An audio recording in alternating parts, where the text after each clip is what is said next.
Kaisang yang dulu pernah menginginkan untuk menjadi wakilnya Anies sudah tidak dapat lagi ya pada saat ini untuk ikut bergabung. Tapi politik masih dinamis karena perbincangan atau dialog-dialog atau kerjasama antar partai saat ini belum selesai.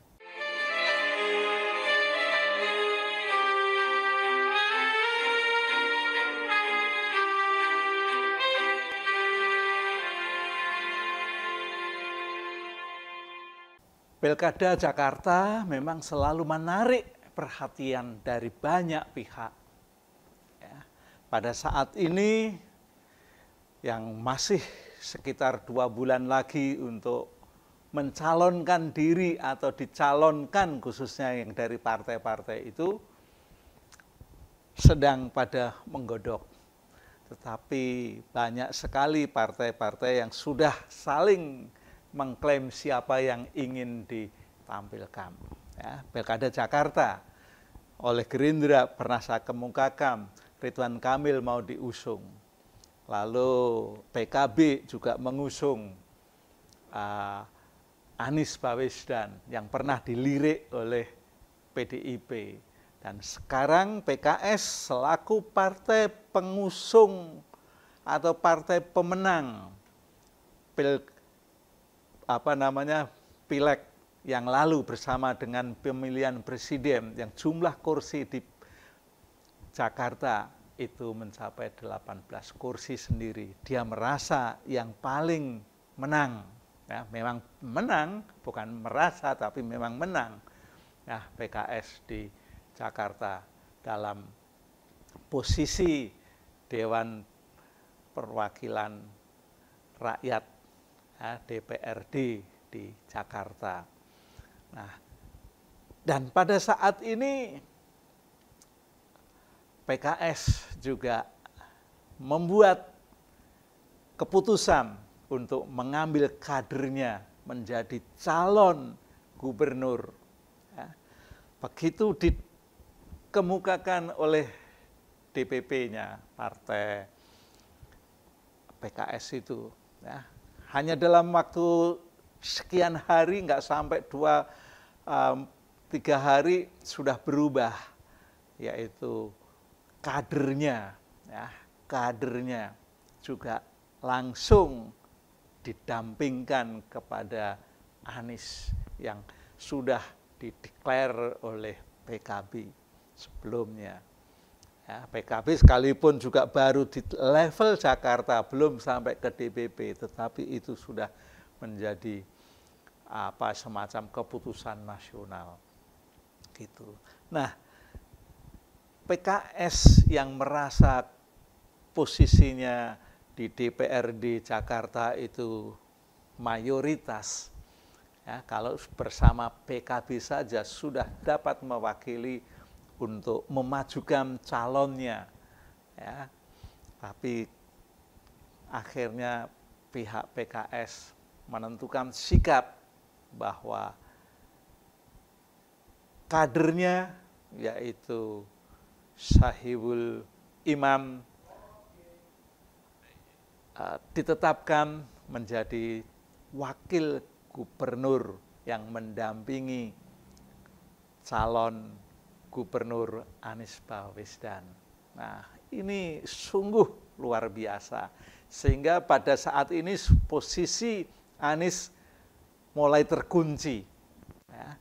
Kaisang yang dulu pernah menginginkan untuk menjadi wakilnya Anies sudah tidak dapat lagi ya pada saat ini untuk ikut bergabung.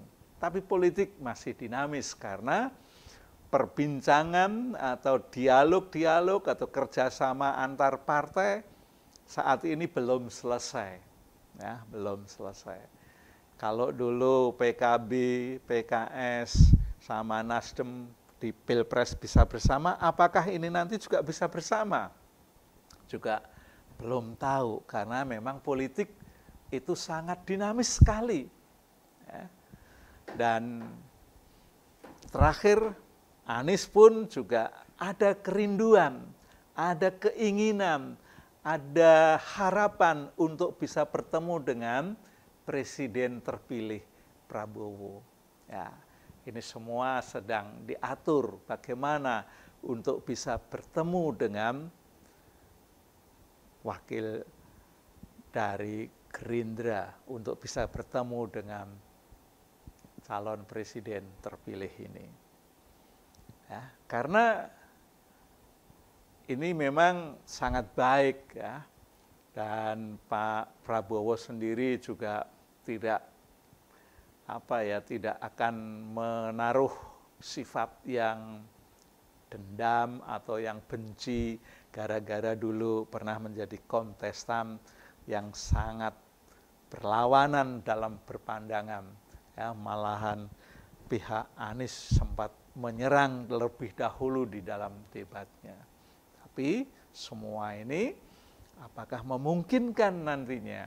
Karena saya yakin pihak Partai Gerindra juga menginginkan tersendiri wakilnya yang dicalonkan untuk menjadi gubernur maupun wakil gubernur itu yang kelak mesti bisa mendukung, ya, mendukung pelaksanaan dari langkah pemerintah pusat dan pemerintah daerah mestinya harus saling bersinergi.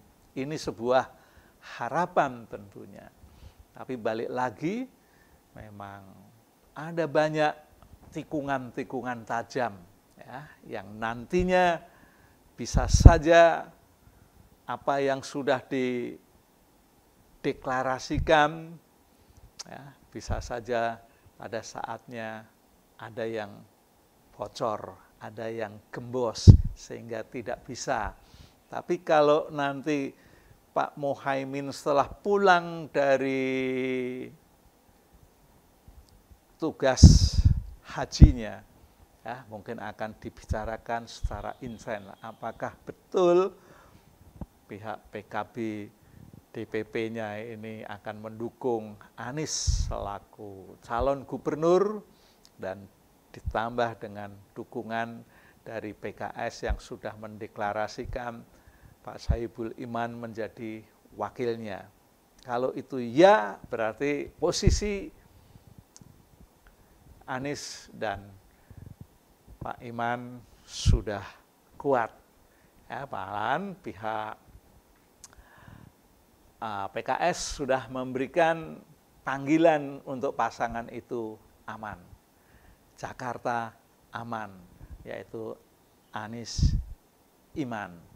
Itu artinya dari pihak PKS-nya sudah fix sekali, sudah merasa 100% ya, dari nama panggilan calon itu sudah dideklarasikan. Hanya pihak yang lain yang akan mendukung, akan bergabung, akan bekerja sama seperti partai-partai yang lain. Apakah nanti PDI juga bisa masuk ke situ, kita juga belum tahu karena PDI sendiri juga memiliki calon-calon yang jumlahnya cukup banyak. Jadi ini tentang kader yang dari PKS langsung bisa diunggah untuk mengikuti sebuah kontestasi pemilihan daerah. Nah, pemilu daerah ini juga semuanya untuk kebutuhan masyarakat, untuk kebutuhan rakyat, sekalipun para elit politisi mengendaki adanya kekuasaan. Tapi kekuasaan itu tidak untuk dirinya sendiri, tidak untuk kelompok dalam bentuk partai, tetapi kekuasaan itu ditujukan untuk kesejahteraan dan kemakmuran rakyat.